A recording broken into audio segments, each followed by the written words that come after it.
very much for taking the time to join this workshop hosted by Partnerships for Forest. The workshop is going to be providing some high-level summaries from a recent report that we produced, which was looking at the biodiversity impact of our portfolio of projects across the tropics. Firstly, I'm delighted to introduce all of the speakers that will be participating today. For those of you that don't know me, my name is Lucy Garrett. I am part of the Partnerships for Forest Bristol team. I'm the global portfolio manager.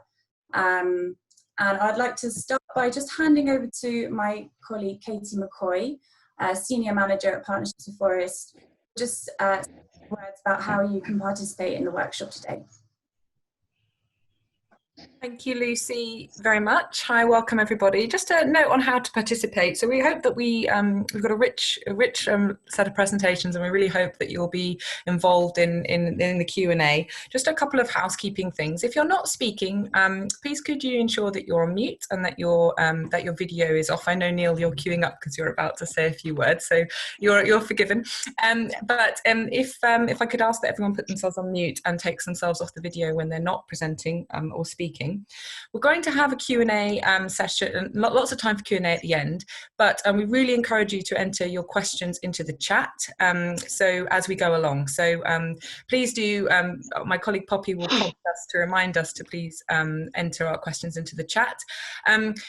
When we get to the Q&A, I'll be moderating that and pulling out the questions for the presenters. So please do make sure there's lots of excellent questions for them.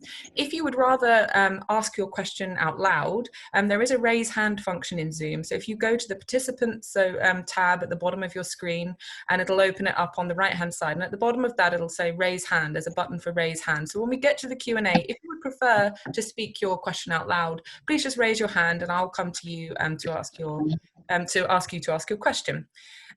So we are recording this session just so that everybody knows, and hopefully that is fine with everybody. If you do have any problem with that, please contact us directly on the chat.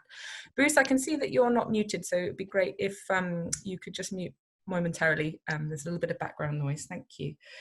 So without further ado, I'll hand back to Lucy. Thanks, Lucy, and I'll see you for the question and answer towards the end.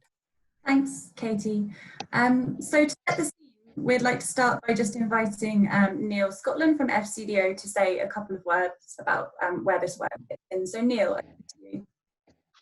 Thanks, Lucy. And just, I'll be very, very brief. I just wanted to set the programme Partnerships for Forest in context for our colleagues from the UK government who've joined today. It's a UK government programme that's been working since 2015, and it provides technical assistance and grant funding to develop businesses that protect forests and use land sustainably. It's funded by FCDO in West and Central Africa, East Africa and Southeast Asia, and BAYS in Latin America. And its KPIs are basically around bringing land under sustainable management and about mobilising private investment into sustainable land use.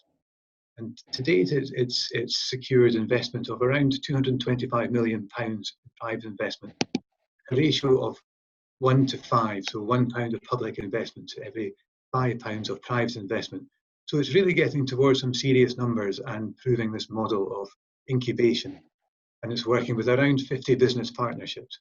And as we try to draw lessons out of this wonderful portfolio of work, we've done some case studies with the team, have prepared some excellent case studies on businesses that are working to protect, restore, and capture value from biodiversity. We did this in anticipation this year of biodiversity rising up the political agenda. It's actually this week that CBD COP was originally supposed to take place. And we have the Dasgupta review publishing very soon. And this was an input programme into the Dasgupta review and some of the knowledge, evidence and solutions which we might be able to promote through that. Today is just an opportunity to share. We'd also love to hear from you about how we might take this work further, scale it up, replicate it, and capture value from biodiversity through innovation and some of the new possibilities that are opening up to us. So that's really all I wanted to say, just to sort of set the programme in context, and I'll pass back to Lucy now to take us through the agenda properly. Thanks very much. Thanks very much, Neil. So We've got a lot to cover in an hour, so I will move quite quickly. Broadly, this workshop is really to provide a summary of lessons and cases from our recent report, making forest and biodiversity work for all. We'll start with a summary of the challenge we face in terms of mass extinction, biodiversity loss, deforestation, and climate change. Then we'll focus the large part of the workshop on solutions and what we've learned from 5 years of incubating forest-friendly in the tropics. We'll hear from case studies from across the P4F portfolio, presented from colleagues across the globe, and at the end we'll keep around 50 minutes for Q&A. So I won't spend much time on this because Neil did a very good job of summing it up, and I think most of you are familiar with Partnerships of Forest, but just quickly, we're an 8-year programme, we're 5 years in at the moment, and Partnerships of Forest primary purpose is to incubate forest-friendly business models in the tropics, and it's some of these case studies that we'll be drawing on today. Partnerships for Forest has offices across the tropical belt in Africa, Southeast Asia and Latin America, and it's implemented by a consortium comprising Palladium and Systemic. So to set the scene, I'm delighted to introduce Bruce Kabali, P4F's team leader, who will share some perspectives on the challenge that we face. So Bruce, over to you.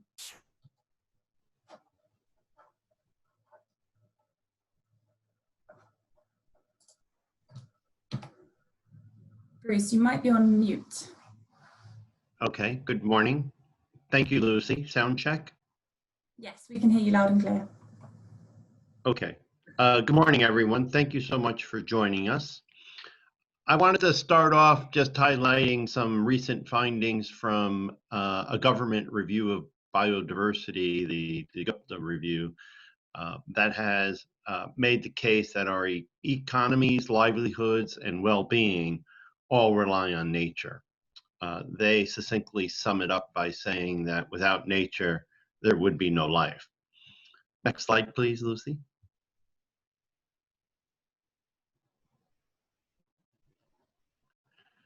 But nature's resilience is being severely eroded, with biodiversity declining faster than at any time in human history.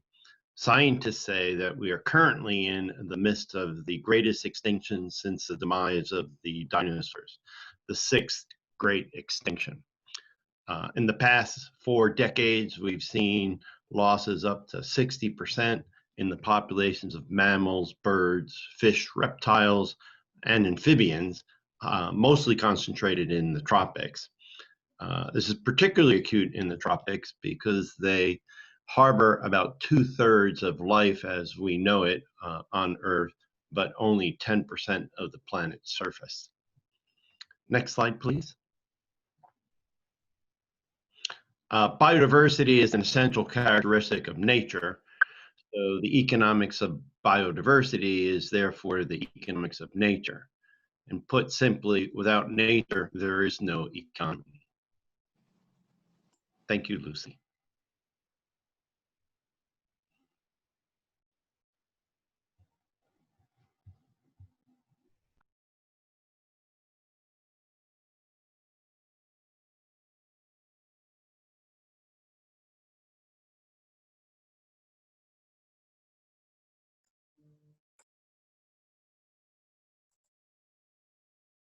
Sorry about that. I was having technical trouble unmuting.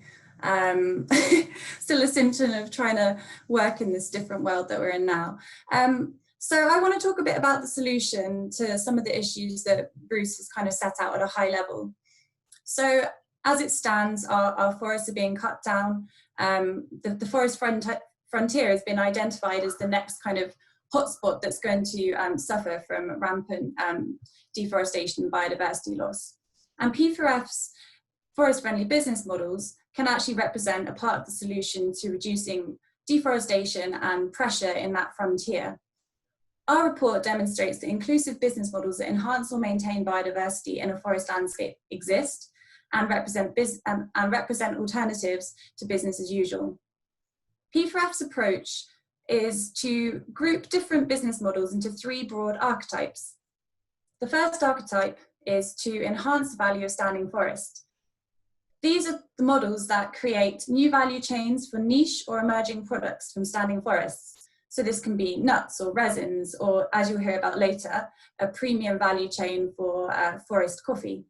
And the idea is that by creating value from products that exist in the forest and harvesting them sustainably, you can protect the forests and the biodiversity therein. The second model, which is really focused on what we call the incumbent industry. So some of those main drivers of deforestation historically, commodities such as cocoa, soya, and palm. So transforming the way that these major agro-commodities work is challenging, and it requires interventions at scale. We'll hear more later about a solution from the cocoa landscape in Ghana, which is working with a governance approach that can ensure the remaining forest fragments in Ghana are protected, whilst cocoa can be produced in a way that is more profitable and sustainable. The third type of project that we incubate are those that are focused on creating value from forest regrowth. These are models that can promote new and innovative ways to restore and reforest land. This is an area that is typically quite difficult to do in a way that is economically viable, but we'll be hearing from an innovative approach in Brazil that has found a way that's cheaper and results in a diverse forest being restored. Taken together, these three archetypes can help us to find solutions to some of the deforestation that is threatening our existing forests. Our report finds that these biodiversity triple wins are possible, but only where developers implement the right business model and archetypes in the right landscape. Here we use GIS data and lots of boots on the ground to understand the context and what type of model is suitable in the right area. Another crucial factor is that these models are inclusive of local communities, and that local communities and people that depend on nature in that area are able to derive financial and other benefits from the biodiversity itself and also from the value chains that we're supporting. In the next section, we'll dive into 3 case studies to illustrate each of these archetypes. We'll learn about the challenge that they're solving and how the models ensure biodiversity impact through forest protection and inclusive business model approaches. So without further ado, I'd like to start by handing over to Von Brunstead, part of our M&E team based in Ghana in Western Central Africa. Von will provide an example of a produce-protect model in the cocoa sector in Ghana. Over to you, Von.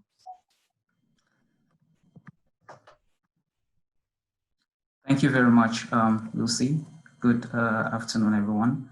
So I'll be providing a summary of our case study, which is based on demonstrating how a 2-ton-led project in the Joaboso landscape in Ghana has been benefiting not only to biodiversity and forest protection, but also to smallholder cocoa farmers and to communities, and most essentially, 2-ton's bottom line. So 2-ton is a private cocoa company working beyond their supply chain in the high forest zone of Western Ghana, which is a globally recognized biodiversity hotspot comprising 3 of Ghana's key forest reserves, notably the Bia National Park and the Kokoswa Forest Reserve.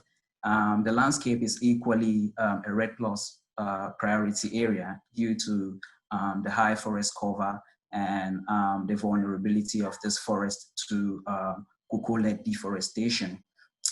So to address this vicious cycle of deforestation that is driven by cocoa, P4F is supporting 2-ton to implement a landscape governance project in partnership with the Ghana Cocoa Board, the Forestry Commission, and other civil society partners like the SNV and the Nature Conservation Research Center. So the project is designed on a produce protect approach, which essentially constitutes developing landscape management boards to give communities greater stewardship in forest protection, while providing conditional incentives to enable smallholder cocoa farmers increase the production of deforestation-free cocoa. So these conditional incentives are mostly in the form of additional livelihood opportunities, premium payments for deforestation-free production, coaching and training on good agricultural practices, which are provided to the farmers and to members of the landscape management boards based on their performance and commitment to sustainability standards. and also to some of the bylaws that they have jointly agreed to follow within the LMBs, the landscape management boards. So beyond this, Tuton has also mapped all the farms within their supply chain on the landscape and have established forest reserve encroachment and remediation committees, which are in charge of identifying and relocating illegal farms that have been encroached within the forest reserves. And following this approach, the project has been able to bring over 180,000 hectares of land under sustainable management, providing farm level support to over 17,000 cocoa farmers, enabling them to adopt practices and enabling them to adopt sustainable practices and increase their yields and income. And this number is also expected to double to 23,000 by 2024. And in addition, on the business side, Tuton have been able to establish 3 new business entities, giving them greater control over their supply chain in terms of following up with deforestation-free cocoa and having leadership within the landscape. As a next step, Tuton is also looking forward to pool resources together and bring in other private sector companies so that they can work collaboratively to support 60,000 farmers beyond the Joabusobia landscape and into other landscapes such as Sefiri also and the Asutufi Tunasfo landscape. So this will also kind of like enable them to mobilize a forecasted investments of 40 into the communities, guaranteeing the production of deforestation-free cocoa and scaling up the project. So thank you very much, Lucy. Back to you. Great, thanks so much, Bon, for that really good summary of P4F's work in the Ghanaian cocoa sector. Next up, I'd like to hand over to the other side of the world to our colleague Luis Almeida, who is part of our M&E team based in Brazil. Luis will provide a summary of an innovative forest restoration model that the P4F has been supporting in Brazil. So Luis, over to you. Hi everyone, good morning. Thanks, Lucy. So today I'll be presenting the biodiversity impact case for the Shingu Seeds Association. But first, a brief context. So Brazilian nationally determined contribution for forest restoration aims to achieve 12 million hectares restored until 2030. It's a huge challenge given the current lack of technical knowledge, the lack of supply of native tree seeds and seedlings, and the high cost of restoration projects. In this context, seed collectors associations play a key role, normally operating through replicable approaches. They can provide good quality native tree seeds, and at the same time support a supply chain for restoration that struggles to achieve long-term financial sustainability. So far, restoration projects are mostly coming from infrastructure projects and the mining sector. There is a need of technical alternatives that can reduce costs of restoration in the agribusiness sectors, which presents more areas to be restored. So next page, Lucy, please. The Shingu Seeds Association is an initiative that comprises indigenous communities, rural settlers, and fragile communities located in peri-urban areas of the Amazon and Cerrado biomes in Mato Grosso state. It supports a network of 560 collectors who collect seed from 280 tree species.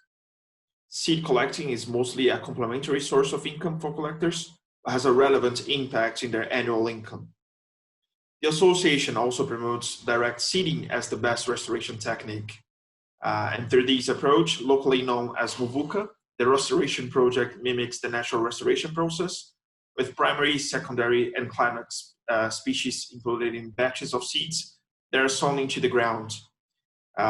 Since its inception, the association has collected around 200 tons of seeds and has recovered around 6,000 hectares.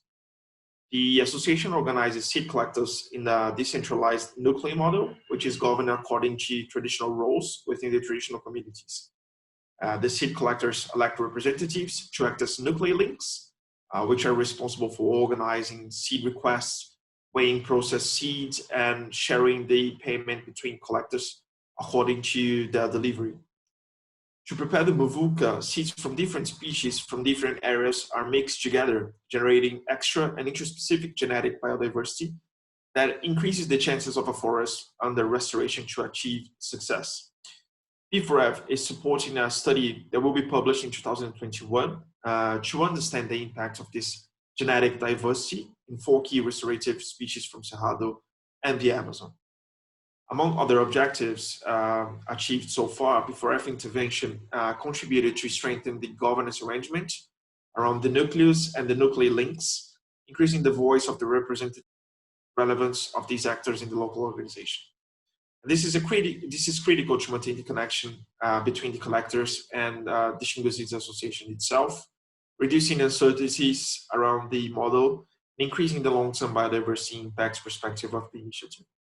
So that's it. Thank you very much. And back to you, Lucy. Thanks so much, Luis, for that great summary.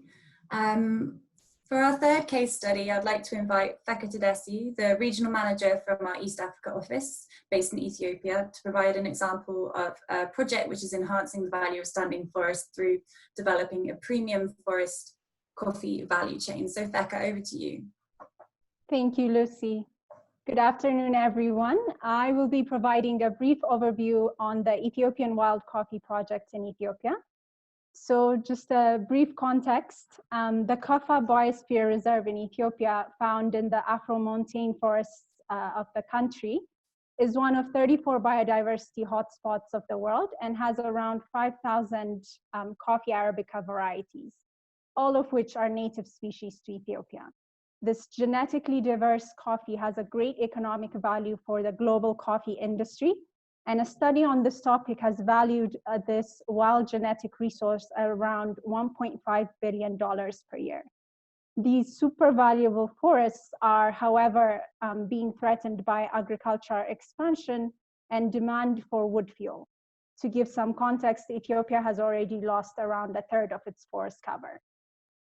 So in order to combat deforestation in these areas, Partnerships for Forest is working on creating value out of the standing forest through the Ethiopian Wild Coffee Project. Traditionally, a forest coffee is sold on the local market at very low prices owing to its very poor quality.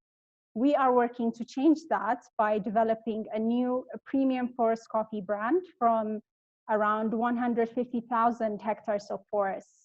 Local communities and farmers are being rewarded with premium prices for harvesting forest coffee sustainably, providing an increased income to around 10,000 farmers and an annual export value of approximately 21 million pounds. So by creating financial incentives for local communities to protect the forests and the coffee inside these forests, this business model safeguards rich genetic resources that can be used to breed disease-resistant and higher yielding coffee plants globally. So the project aims to achieve these outcomes through 3 key interventions. On the supply side, we're working on interventions that improve the quality of coffee beans by working with cooperative unions on training farmers on harvesting practices, building centralized drying stations, and constructing raised drying beds, all of which improve the quality of the cup. On the demand side, we are working with TechnoServe to build internationally recognized forest coffee brands by creating detailed maps of all of Ethiopia's coffee forests, registering them as new geographic origins to improve traceability, promoting these coffees on the global coffee industry, as well as facilitating market linkages with international buyers. And finally, to ensure forest protection, we are working with community organizations called Participatory Forest Management Groups. These community groups have user rights to the forest and strict bylaws that guard against deforestation, and are therefore very critical in ensuring coffee is harvested sustainably and in a way that safeguards biodiversity. These groups form coffee cooperatives to aggregate and sell coffee to off-takers. This work on the ground is also complemented by satellite mapping to monitor forest cover change. So far, we're seeing increased capacity of farmers to process quality coffee, as evidenced by high quality coffee cupping scores. The project is exporting increased quantities of coffees that were previously sold on the local markets. And this is leading to prices from some cooperatives to increase by as much as threefold. So far, this model has demonstrated how smallholder business models are able to achieve positive impacts on forests. So to further strengthen this value chain, our plan is to expand into additional forest areas, while also deepening our efforts in the existing forest areas by crowdsourcing additional buyers. Thank you. Over to you, Lucy. Great, thanks Becca for that excellent summary. So to build on Becca's summary of the Ethiopia Forest Coffee Project, I'm delighted to welcome Paul Stewart, TechnoServe's Global Coffee Director, to share some perspectives from a P4F partner. Over to you, Paul. Great, thank you very much, Lucy. Yeah, it's great to be with you all. One of the things that we've really been focusing on in our work is that with relationships with many, even hundreds of coffee companies, one of the things that we've realized is that, everybody who works in the coffee industry understands that Ethiopia is the birthplace of coffee, but few people really understand the relationship between coffee and the forests of Ethiopia. They don't realize that Ethiopia's forests are this huge gene bank for, perhaps up to 10,000 varieties of coffee that really needs to be protected. And they also really don't understand even the opportunity that they have to use the source of their coffee, the stories of where their coffees are coming from, to really market their coffee and in that way actually protect the forest. You're all probably aware that there has been this huge premiumization in the coffee sector. You've seen it when you go to the coffee shops or in the supermarket shelves. You see that the names of the very specific cooperatives or locations of where the coffee is coming from is on the packet. It might even say the variety of the coffee in that bag, and that's a great opportunity that coffee companies can use to really add more value to the coffee, which will result in a trickle-down effect of greater incomes to farmers. And so the big lost opportunity that we see in Ethiopia is that coffee companies are buying coffees from Ethiopia with just a generic regional name. You don't know that this coffee is coming from a protected forest or in the buffer zone of a protected forest. So one of the things that we've been working on is developing a coffee forest guide. This is, something that's a very accessible, easy to understand guidebook that we'll be publishing in the next couple of months that will provide a lot of detailed information that companies can use to really tell that story better. And as a result, we believe that that's going to result in greater competition for those amazing quality coffees that are coming from these forests of Ethiopia, and it's really going to drive more attention and more focus on really protecting those forests and ensuring that those forests are protected for the communities in many generations to come. So, thank you. Excellent, thanks Paul for sharing those perspectives. So we've shared 3 examples from our portfolio and from the report itself. If you want to find out more, those case studies, amongst others, are in full in the report. But before we break into the Q&A, we wanted to share some recommendations that came out of our report. So in our report, we actually identified 10 recommendations that were aimed at different stakeholders, ranging from businesses to project developers to public sector and financiers. As we have a predominantly UK government audience today, we wanted to share some thoughts on opportunities for UK government to support regenerative forest-friendly business models such as the ones we've outlined today to mainstream and scale. Because if we want to really achieve true impact, you know, we're only going to be successful if we can actually get to see some of these blueprints that we're developing being scaled and replicated by other partners. So the first recommendation and kind of learning really is that managing landscapes with biodiversity outcomes is complicated, and there's a really critical role for public or donor support in this area. Policymakers and donors should look to implement and develop policies, regulations and programs that are aligned and support sustainable landscape governance at scale.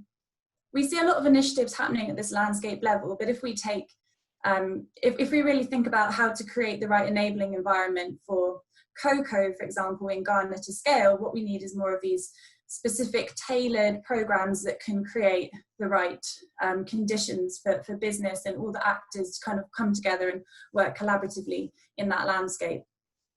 The second recommendation is that more blended finance and public money needs to be directed towards these biodiversity friendly business models.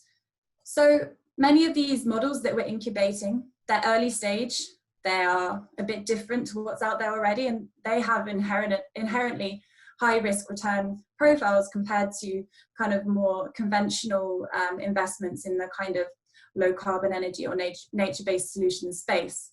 So there's a real need for donors and donors to direct either kind of first loss capital money or direct money to support some of the activities that are happening on the ground by our business partners that can then kind of present the right investment opportunity for a potential private investment to come in.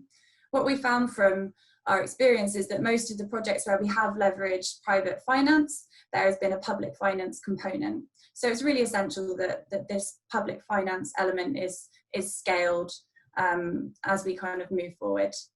A third kind of learning is that siloed working is really something that we need to overcome. I think that we all acknowledge that there's a need for collaborative sharing of lessons and experiences, but I think that there is still a bit of a risk that some of the most important voices are excluded from these conversations. So in particular, we need to find ways to meaningfully bring voices from the ground into our dialogue. So communities, NGOs working on the ground, and make sure that we can start to foster lessons sharing, but beyond the normal suspects. So we see a role for policymakers and donors to support initiatives that can create safe space and forums for truly inclusive collaboration.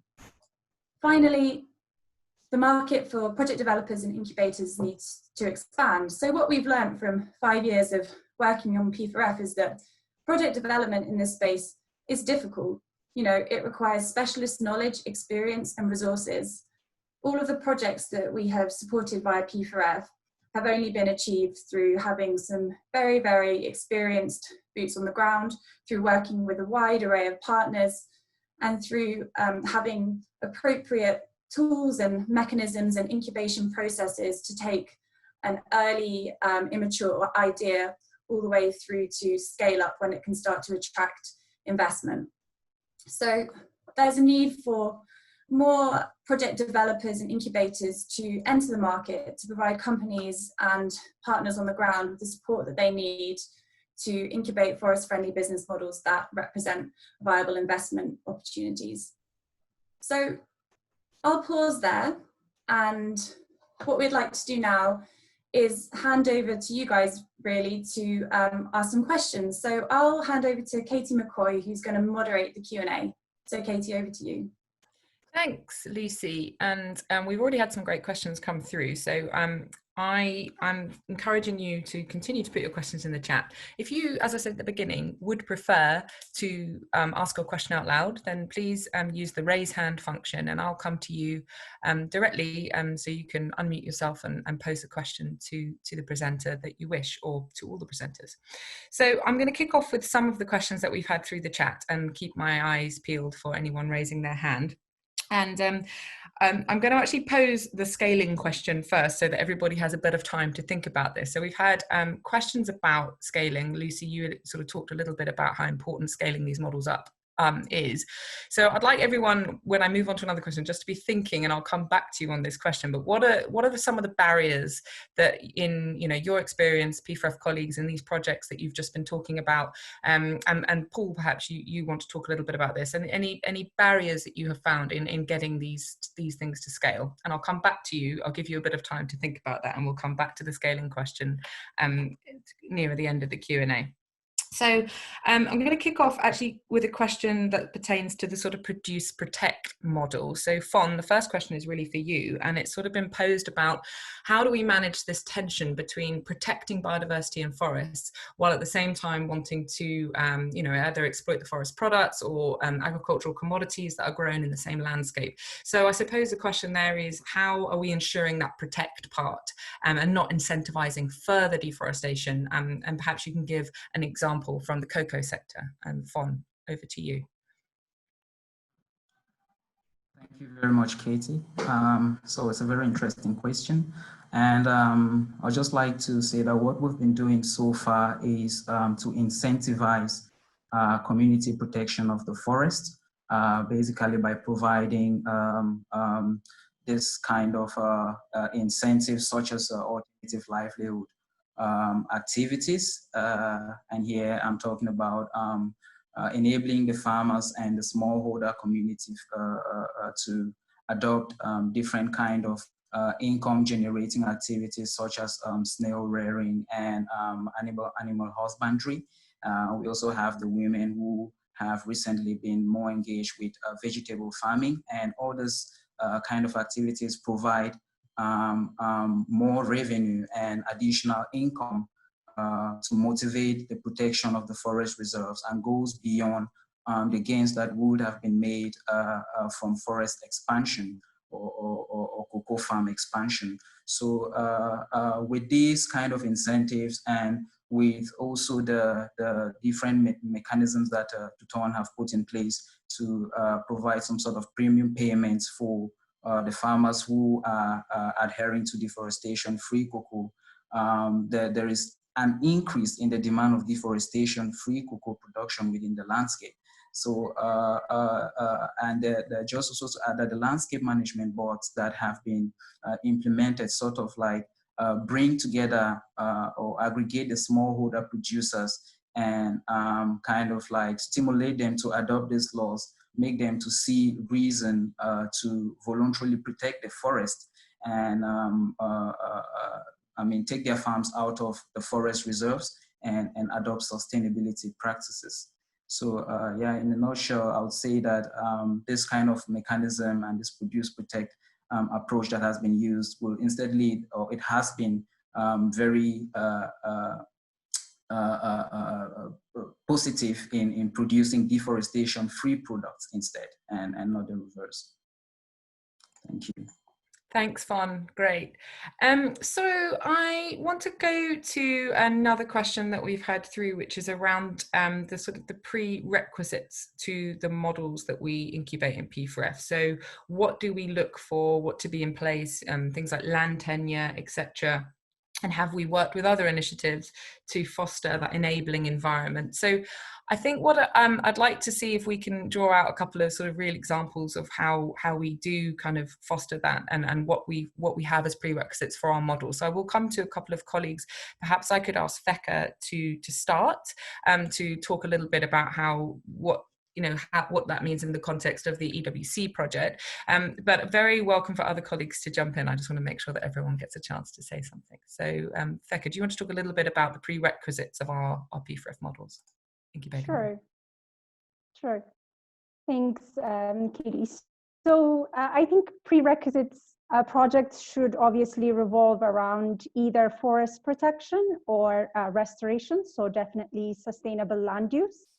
And another key prerequisite is a very strong business case for these projects. Beyond these two requirements, then we also look at community involvement. So for example, in East Africa, our strategy is very much smallholder focused. So the projects that we tend to incubate have heavy community involvement. in the model. And also strong stakeholders involved in the landscape. So beyond communities, we often have strong government buy-in in projects as well. Thanks, Veka.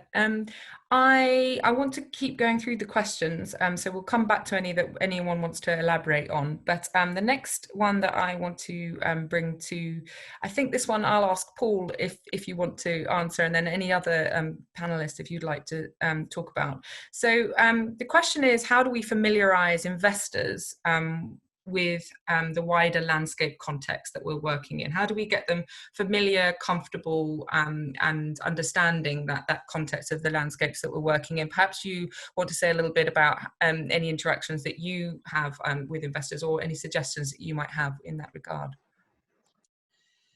Yeah, it's a good question. You know, obviously there needs to be a real interest from, you know, the perspective of the companies to get familiar.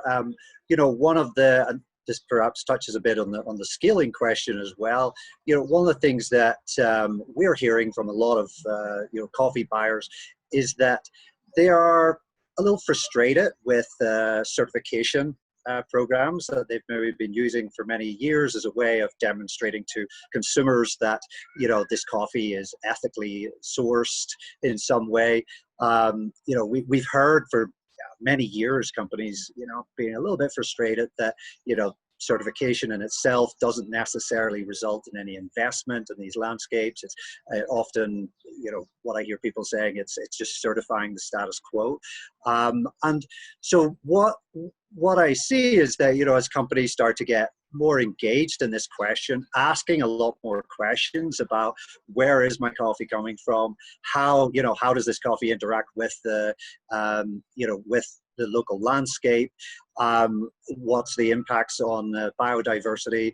As they start to ask these questions, you know, they are starting to really look at where the coffee's coming from, and we are seeing more and more companies really starting to make decisions to move away from some of the traditional certification schemes and actually using that money to really invest in, you know, initiatives that are actually, you know, making changes, really investing in protecting the environment, protecting forests, and focusing on other sustainability issues.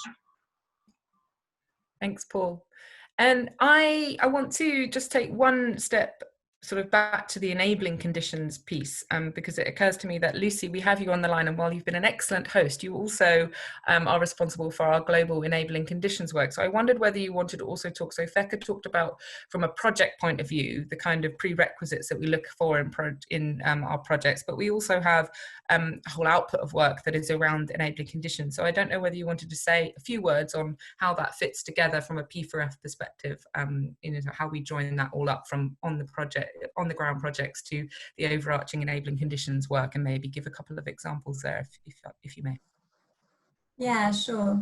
So I think maybe it's worth stepping back a little bit further even to the overall like P4F kind of theory of change, which actually has 4 outputs. It's got output 1, which is initiatives that are focused on trying to create demand and incentives for sustainable production. So it's actually trying to get demand for those products that are produced in a sustainable way. And then we have our enabling conditions output, which are projects that are trying to unlock barriers in the policy or regulatory environment where many of our business are operating. And then we have the partnerships themselves that are incubating these forest-friendly business approaches that we talked about, and our kind of learning output, which is perhaps the closest thing we have to directly trying to share and scale some of the great models that we are incubating. So I think on the enabling side, this is a very kind of critical piece of the puzzle, and particularly in West and Central Africa, we've been working on some quite large scale enabling conditions projects. We've been supporting the Cocoa Forest Initiative, which is supporting alignment between different cocoa producing countries in West and Central Africa, and also cocoa companies on what deforestation free cocoa should look like and how that should be approached. And I think it might also be helpful if Fon could comment a bit on the interplay between Cocoa Forest Initiative and the two-ton model, because I know that there are quite a lot of interlinkages between the two. Also in West and Central Africa, we've been working with the African Palm Oil Initiative, which again is working across multiple producer countries to try and align on principles for sustainable palm oil production in Africa. So yeah, and I guess in a nutshell, for our enabling conditions, the key thing is that they need to be unlocking specific barriers and overcoming them, and resulting in tangible changes to the regulatory environment in which our business models are operating. But yeah, back to you, Katie. I don't know if we could maybe bat that one to Fon as well to add a little bit more colour on that. Sure. So we have a few more questions coming in, but I'd welcome, Fon, your perspective on that interplay between our FPs, our forest partnerships, and the enabling conditions in the cocoa sector. If you want to say a couple of words on that, and then we'll move to the next question. So, thank you very much. So Teton, I'll say Teton have been like the first signatory to the CFI, that's the Cocoa and Forest Initiative. The Cocoa and Forest Initiative has basically provided them with some form of traction and credibility by helping them share lessons with other industry leaders on what they are doing in the landscape in terms of governance approaches and the smallholder productivity investments that they've been carrying out. So this has also allowed them to convince and partner with other cocoa sourcing companies. So currently there is a commitment or a financial agreement with partners such as Mars and Mondelez to catalyze over 100 million pounds of green finance or green investment in order to continue multiplying what they've been doing within the landscape into neighboring landscapes. So secondly, the CFI has also provided Teton with a very wide platform, and I mean the credibility that they've been able to gain from their alignment with the CFI has enabled them to also participate on renowned platforms like World Bank platforms, and sharing more lessons and kind of like building or bringing the whole industry in to commit to deforestation-free cocoa production and sourcing. Thank you. Thank you, Fon. So Louise, I want to direct the next question to you, if I may. So the next question is, so what do we think are the best ways to communicate and share the success stories of our blueprint models that we've been incubating, so that they can be replicated and adapted in grassroots projects around the world and then scaled? So perhaps, Louise, could I ask you to talk a little bit about from your perspective on the project you talked about, or more broadly on P4F, sort of what we think the best ways are to get the stories out there of the models, and particularly since you're in the monitoring, evaluation, learning team, it might be quite relevant to your role too. Yeah, sure. Thanks, Katie. So regarding the replication of the lessons learned through the implementation of these business models and the improvements that we did with them.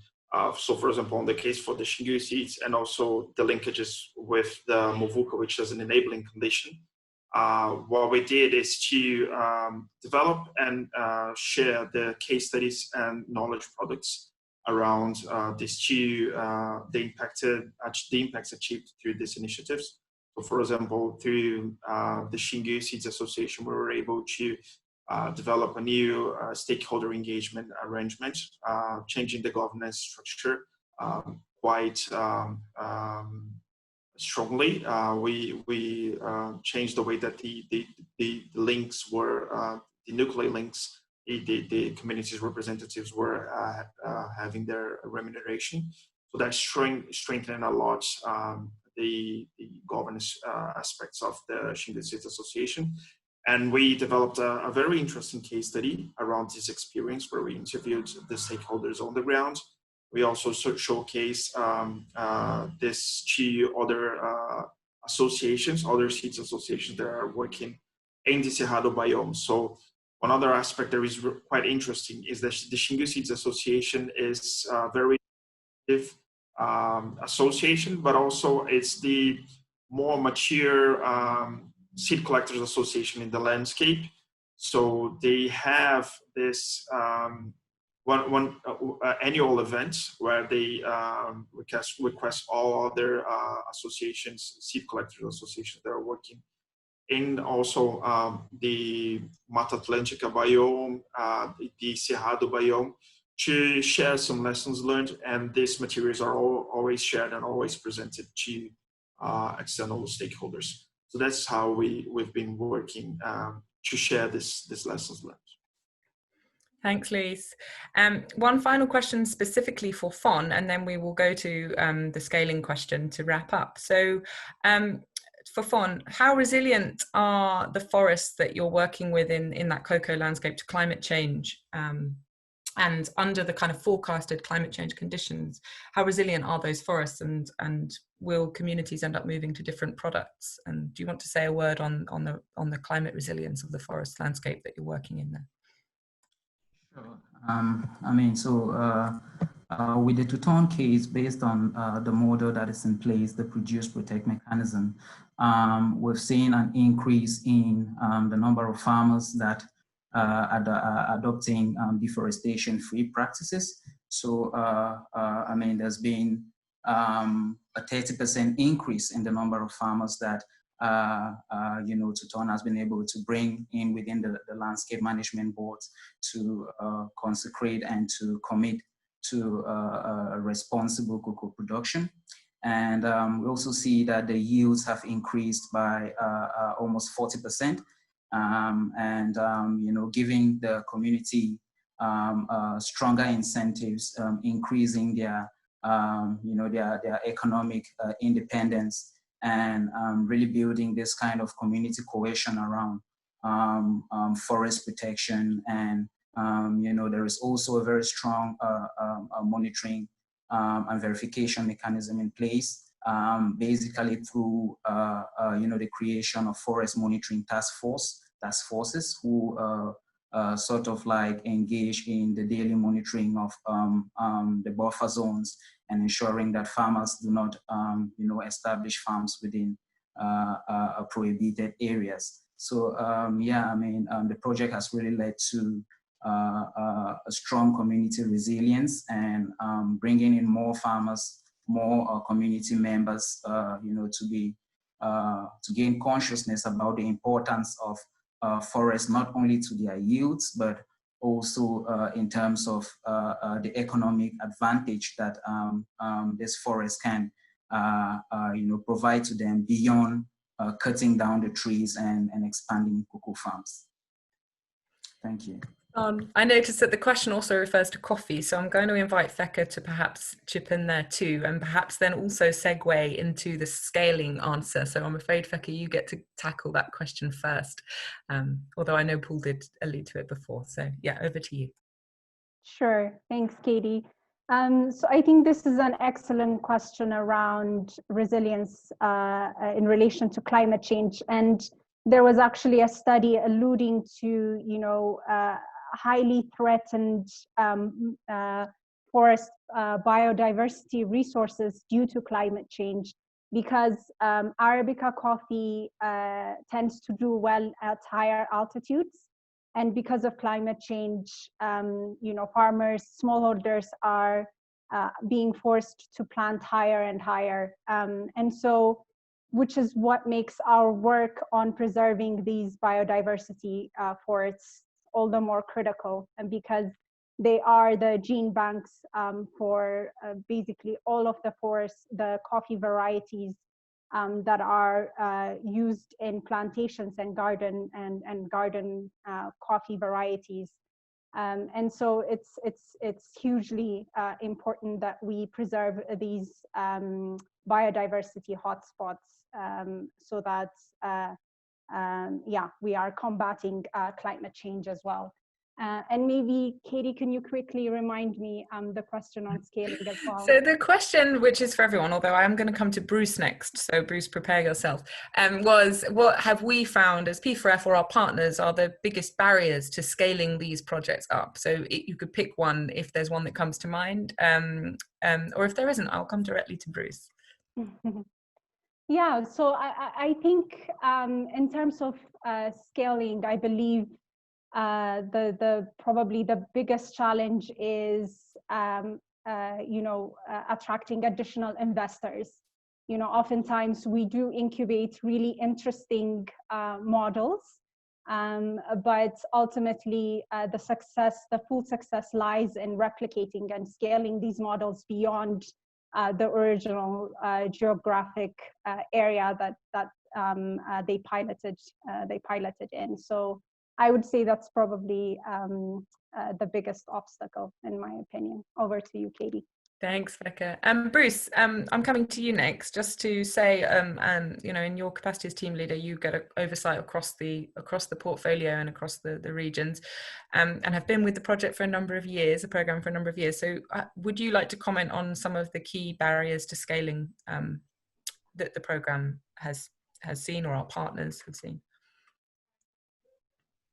Maybe on me. Yes, thank you, Katie. So.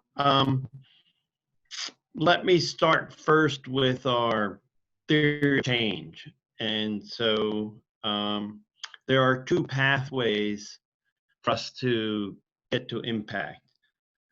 One of them is scaling, and we've had some examples of that, and I'll come back to the specific barriers.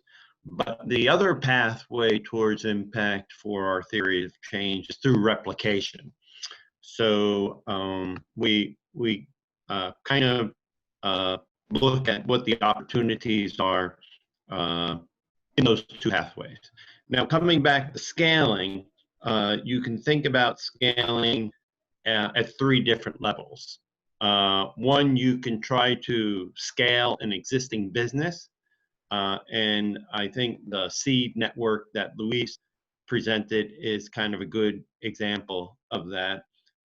You can try to scale the commodity, and I think the Ethiopian wild coffee is a good example of that.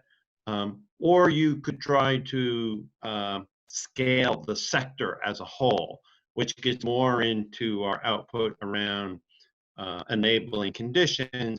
And a good example of that, which we didn't talk about this morning, is our efforts to create biodiversity sector in Colombia, and I'll come back to that. On scaling the business using the seed network, one of the barriers were the organization itself. It was very much a grassroots movement. It came into being largely based on a donation-based model. They hit upon and developed very, very successful technology. But in order for that to get to scale, they needed to transform themselves from largely a grassroots nonprofit type of operation to a business. And we spent a lot of time with them trying to do that. And that is an inherent barrier. Right? A lot of these great ideas and promising technologies have not been set up with a business strategy and do not necessarily have the expertise in their management teams in order to go to scale. On the commodity one, again, Ethiopia wild coffee, I think FEC has done a good job, but there essentially what we needed to do was differentiate the commodity into a specialty brand so that the market could recognize it, and more importantly, consumers could find it. And then lastly, on sort of sector type approach using enabling conditions, in the case of Colombia, they had a law on the books which allowed for the development of products from biodiversity, but the permitting process had never been clearly defined. So we went in with an enabling condition, working closely with the government as well as private sector investment, so that the licensing process could be clarified and attainable. And we are also supporting some of the first generation businesses through that process. But we would hope that once that is finalized, it will open up a pathway in which a lot of communities, investors can find themselves and develop products and can come to market based upon Colombia's world-renowned and outstanding biodiversity. Thank you, Katie. Thanks, Bruce. We have come to time. Very rich discussion. Thanks so much for your questions and your time today. Just a couple of notes from me. One is to say again, thank you very much to all our presenters and all of you for participating. The full report is linked on the screen there. Very happy to share. That's the link, but if you can't access it for whatever reason, it is available on the P4F website, as are a number of other case studies and learning resources that we've touched on today. We would love you to fill out the feedback form that's just been posted into the chat. So if you do have a couple of extra minutes, it actually won't probably take more than 30 seconds. It would be great if you could oblige us to do that. Would be fantastic. And yes, thank you so much for all of your great questions. I'm really sorry if we didn't get to any of them, and we'll look through and we can respond directly to you if you'd like. And thank you so much again for participating. We hope to engage with you further on this. So thank you very much.